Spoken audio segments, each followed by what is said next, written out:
नमस्कार दोस्तों, स्वागत है आपका टीवी 24 में और मैं हूं अजय सिन्हा।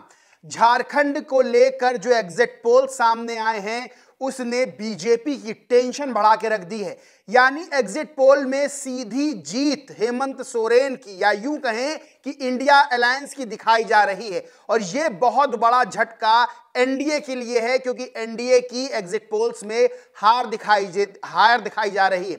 सबसे बड़ी बात यह है कि बीजेपी ने अपने बड़े बड़े नेताओं को झारखंड के चुनाव के दौरान उतारा था। बटेंगे से कटेंगे तक के नारे दिए गए और इसके बाद भी अगर एग्जिट पोल्स में बीजेपी की हार दिखाई जाती है तो ये बीजेपी के लिए सरदर्द बढ़ाने वाली बात है।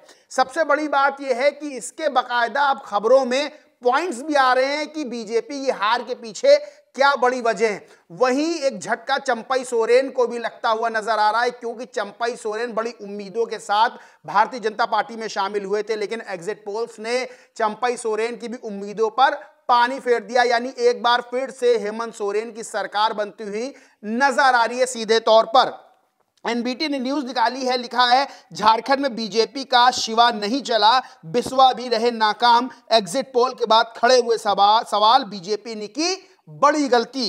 पॉइंट्स लिखे, शिवराज झारखंडी बने तो हिमंता को दूसरा घर मिला, बीजेपी के स्थानीय नेताओं को दरकिनार करना पड़ा महंगा। चंपाई लोबिन और मंजू देवी समेत कई नेता भाजपा में शामिल, टिकट दिलाने से चुनाव प्रचार में शिवराज हिमंत बिस्वा की चली। यानी सीधे तौर पर इस खबर में जो लिखा है वो बता रहा है कि बीजेपी को तगड़ा झटका लगता हुआ नजर आ रहा है और जो एग्जिट पोल के सामने आंकड़े सामने आए हैं वो भी ये बता रहे हैं कि हेमंत सोरेन की सरकार झारखंड में फिर से बनती हुई नजर आ रही है। अब इसमें जो है एग्जिट पोल्स की बात कर लें तो एग्जिट पोल की बात करें तो एक्सिस माई इंडिया ने क्या आंकड़े दिए हैं। एक्सिस माई इंडिया ने देखिए 81 सीटें हैं झारखंड में विधानसभा की और जिसके पास 41 सीटें होंगी वो सरकार बनाएगा। यानी पूर्ण बहुमत के लिए 41 सीटों की जरूरत है। एक्सिस माई इंडिया ने 17 से 27 एनडीए को दी हैं सीटें, वहीं 49 से 59 जो है वो इंडिया अलायंस को सीटें दी है। यानी पूर्ण बहुमत से बहुत ज्यादा सीटें इंडिया अलायंस को मिलती हुई नजर आ रही हैं। चाणक्य स्ट्रेटेजी ने 45 से 50 एनडीए को दी हैं, 35 से 38 सीटें इंडिया अलायंस को दी हैं। दैनिक भास्कर ने 37 से 40 सीटें एनडीए अलायंस को दी और 36 से 39 सीटें इंडिया अलायंस को दी हैं। वहीं इलेक्टोरल एज ने 32 सीटें एनडीए को दी हैं और 42 सीटें इंडिया अलायंस को दी है, वहीं 7 सीटें अन्य को दी हैं। यानी सीधे तौर पर एग्जिट पोल्स में झारखंड में हेमंत सोरेन का एक बार फिर से दबदबा सामने आ रहा है। और सबसे बड़ी चीज यही है कि हेमंत सोरेन की अगर सरकार बनती है, अगर 23 जो नवंबर को नतीजे सामने आने और उसमें इंडिया अलायंस की सरकार बनती है तो बीजेपी के लिए बड़ा झटका ये होगा, बड़ा झटका माना जाएगा। भाई न्यूज 24 का ट्वीट है, लिखा झारखंड में इंडिया गठबंधन की सरकार की वापसी के संकेत, एक्सिस माई इंडिया। यानी कि सीधे तौर पर एग्जिट पोल ने बीजेपी की टेंशन बढ़ा दी है। इसके पीछे कई कारण भी माने जा रहे हैं। माना यह जा रहा है कि बीजेपी जो आंकड़ों में अनुमान के तहत जो एग्जिट पोल के तहत बीजेपी की हार हो रही है उसके पीछे कई कारण ये हैं कि स्थानीय नेताओं को तवज्जो नहीं दी गई।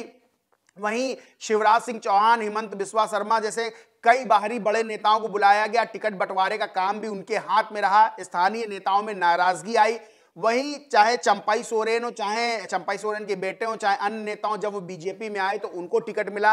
वहां लंबे समय से जो बीजेपी के पुराने नेता तैयारी कर रहे थे उनमें निराशा देखी गई। और सबसे बड़ी बात यह है कि स्थानीय नेताओं को दरकिनार करना तो किसी भी राजनीतिक दल को महंगा पड़ता है। बीजेपी को झारखंड में वही महंगाई जो है वो झेलनी पड़ सकती है। तो सबसे बड़ी चीज है, झारखंड मुक्ति मोर्चा ने अब एक ट्वीट भी किया है। ट्वीट ये है कि 23 तारीख को नतीजे सामने आएंगे, उससे पहले कार्यकर्ताओं को एक संदेश दिया गया, लिखा झामुमो समेत इंडिया के सभी समर्पित कार्यकर्ता ध्यान दे, जब तक स्ट्रांग रूम सील नहीं हो जाता है तब तक वहां जमे रहें एवं सभी गतिविधियों पर ध्यान दें। स्ट्रांग रूम सील होने के पश्चात और भी मुस्तैदी के साथ प्रशासन द्वारा चिन्हित स्थानों पर जमे रहें, मुस्तैद रहें। याद रखें लड़ाई अभी खत्म नहीं हुई, लड़ेंगे जीतेंगे, जय झारखंड।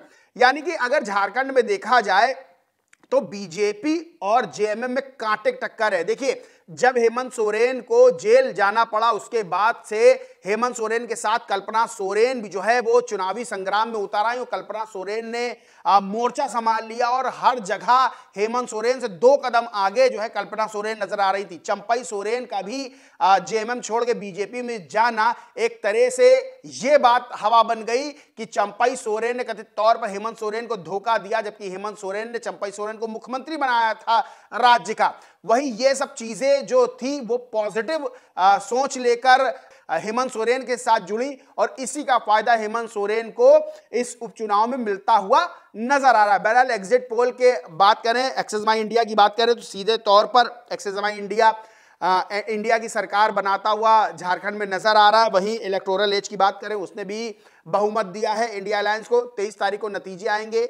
ये जो एग्जिट पोल्स हैं ये अनुमान है, एक आंकड़े जो हैं अनुमान के तहत लगाए गए हैं, एक सर्वे के तहत लगाए गए हैं।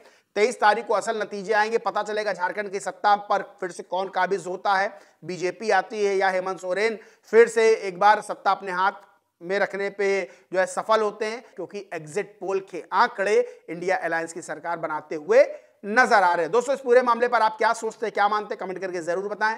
वीडियो अच्छा लगा तो लाइक करें, शेयर करें और चैनल को सब्सक्राइब नहीं किया तो सब्सक्राइब करके बेल आइकन जरूर दबा लें। धन्यवाद।